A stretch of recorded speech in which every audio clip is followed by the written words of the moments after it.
Hi. So, um, continuing the thought. So I have a client slash friend that I value feedback from. Said you have an agenda. So I was, meditating around on that in the morning, and so it doesn't have to be 100% true because, of course, when I first hear you have an agenda, but somebody thinks I have an agenda, my ego's going to say, no, I don't. I'm pure.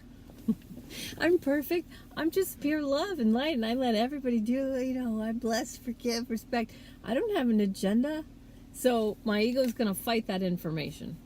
But if I allow my ego to just fight that information, I'm not going to grow. I'm not going to let myself grow from it. So it serves me to look at it, even if it's from a source that I might not trust. So I look at all of it. So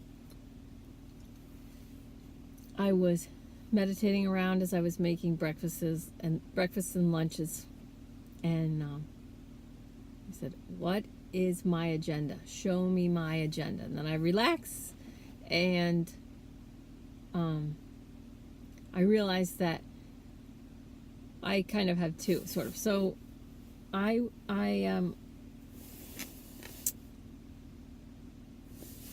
really feel like if I just show everybody what's inside of them through the Renegade Yogi, the meditations, every Sunday, whoever comes, and I bring people back to their center, their own center, their own loving core, where they feel their own divinity and their pure, raw, powerful, loving. It's like the cleanest energy that I've ever felt. And so my agenda in bringing people there is showing people that that's who they really are. And then, so it's like, I don't know, I don't want to say silly to fight about gender, skin color, religion, and politics, because I feel like sometimes people are like, which side is she really on? Which side is she really on? And I'm really, politically, I think it's silly that people fight over politics. That's my truth. My truth is that it's silly to fight over politics because we're all just people, and we're so complex. And then politics just boils human beings down to like not even one dimensional. It's like it's silly to me, and I'm sure somebody can feel that. But I love everyone, and some people really love to talk about politics, and they love to get involved with that kind of thing, and I can feel that, and I like listening to all those people who are in that, and it doesn't matter which side they're on. I just like to hear people talk about what they're passionate about in their hearts. And then I just feel like if I just show you what you're really like deep down, and you're pure at your purest, most raw center, and you see, oh, I'm just love. Oh, I'm love. Oh, I'm love. And then I feel like the more I bring people to that place, the sillier it will be for them to fight when they come out. So that agenda is an agenda that for me, I have an agenda of wanting people to stop fighting. Okay, so if I have an agenda to make people stop fighting, that means I resist people fighting, which means that only through only through my recognition that I'm putting resistance energy, I'm fighting the fighting, only through that can I let that go. Okay. Also wrapped up in that, and this is why I cried at the end, is so I'm more intuitive than a normal person, I guess. And when I saw my own hatred for this human being, I felt like totally self-righteous in my hatred for this person who hates. So he hated, And so me hating him felt good to my ego as I'm doing the right thing. And it's a form of virtue signaling. I mean, it really is virtue signaling. I'm hating the right person, which means I'm hating a bad person, which makes me a good person. But it makes me a hateful person. Which is, I've done a social justice warrior virtue signaling video. So if you want to see that, I go into a lot of detail on that. But basically, my agenda is to not make people, my agenda is to, I want to make people want to recognize their own hate, take responsibility for it, take it back, and stop putting more hate out there. Because the whole scene, what we're all looking at, the whole scene of all of us out there, with all this hate out there, it really complicates unnecessarily, and it I want to say skews the data, so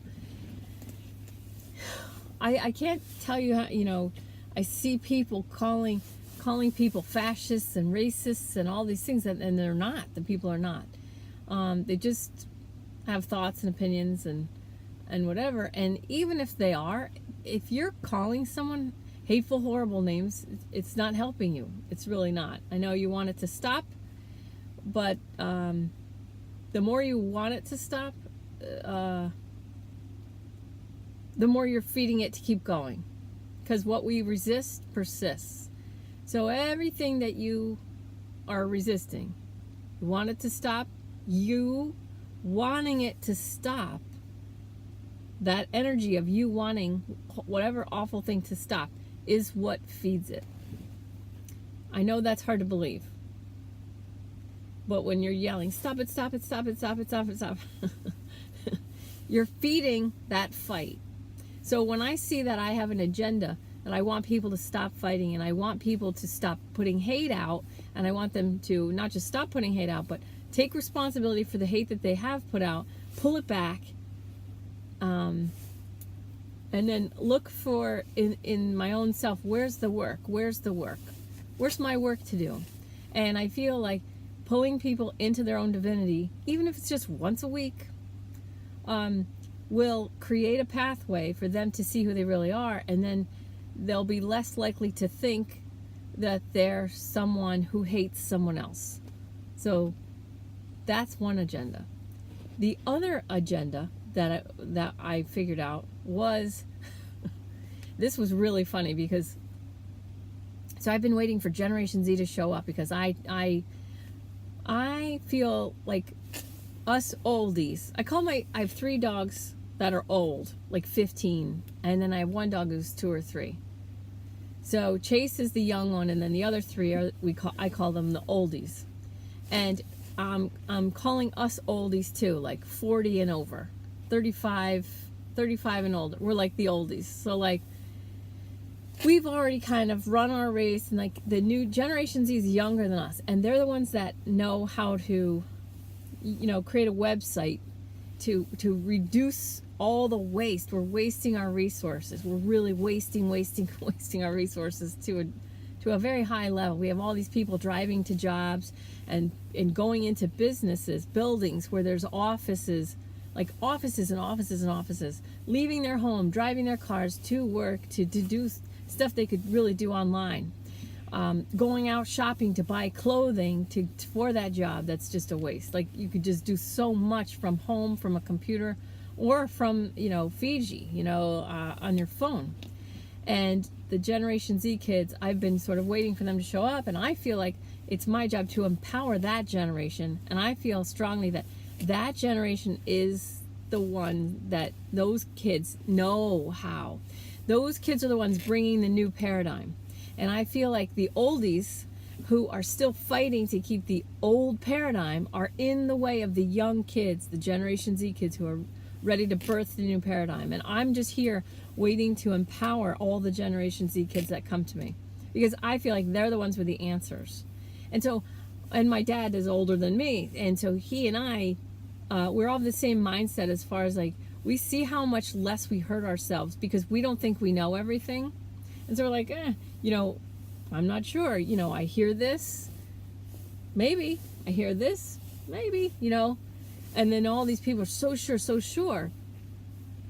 And, you know, if you don't know about all the trafficking that has been happening, then, and you don't know about, like, you know, then you don't understand everything about why people elected Donald Trump, you know. And I had somebody say, well, why are they still even, why are they even going after Hillary Clinton? She's not even in power anymore. Well, because there's a lot of people who think that she's been doing some really bad stuff, like, for a long time. Not just her, a whole ton of people that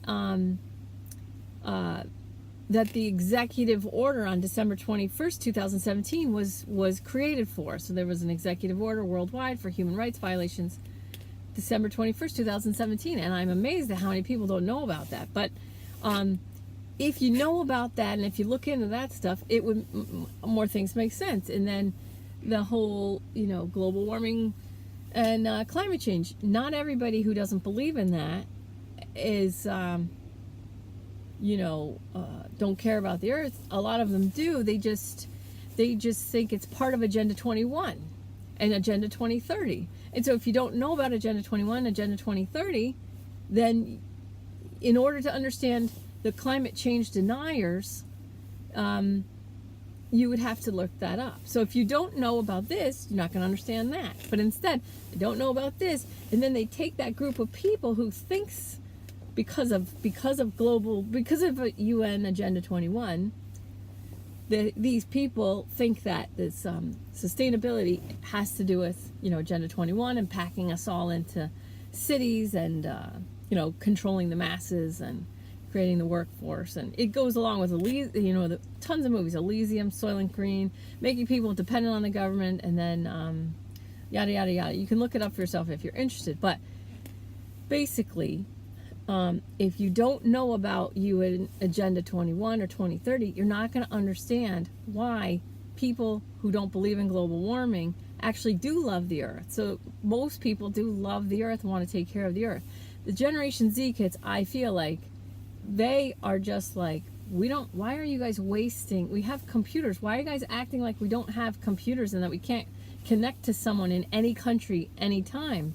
Why are you all still driving cars, and why are you all still, you know, wasting so much time and resources? You don't need to do this.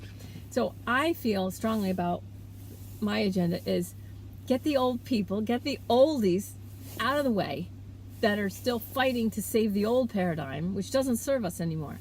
So the old paradigm got us here, you know, like a raft. We crossed the river with the raft, and now it's time to put the raft down. Hi, I'm doing a video right now. I know.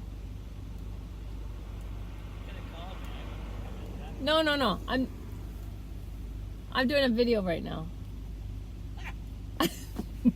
That's me. You want to be on it? No, I don't want to. Okay, well, let me go. I can't pause it. I don't know how to pause it. I had to get home and shave. I got sick of the hair in my mouth. Okay, I'm still running a video right now, Dad. I love you. What a wonderful woman. Oh, I love you so much. So much. Okay, now I lost my place.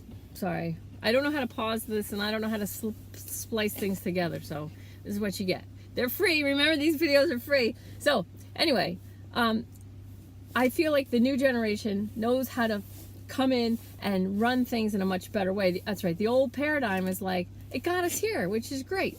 And, you know, when whoever was in power, the people, the masses, did cool stuff, no matter who was in power, no matter if it was a Republican or a Democrat. Whoever was in the White House, the people did cool stuff together because and sometimes it's reaction, whatever, it doesn't matter, got us here. So the old paradigm was like a raft. We crossed the river with the raft, but now it's time to climb the hill. Let's put the raft down. Let's let the new generation come in, birth the new paradigm. Let's just empower those kids. Let them say, oh, you guys, let's do this way. We don't need to use all this. We don't need to waste all this. This is much faster. This is much simpler. This is much easier. So that's how I very strongly feel, is let's get the old people out of the way and let the young people get empowered and do things. So I had the thought, it's like, I want the old people out of the way. Stop fighting for the old paradigm and let the new paradigm be born. Let the new people come in. And this is my agenda, is I love the old people. I love us. I bless us, forgive, love, respect the free will choices of us to get in the way. I feel like we're really getting in the way. But I still love us. I still do. But my agenda is old people, get out of the way. Let the old paradigm die. And let the new people come in. And I just thought of it. And I was in the kitchen, like, on one side of the kitchen, thinking, I just want the old people to get out of the way and let the new kids birth the new paradigm and show us.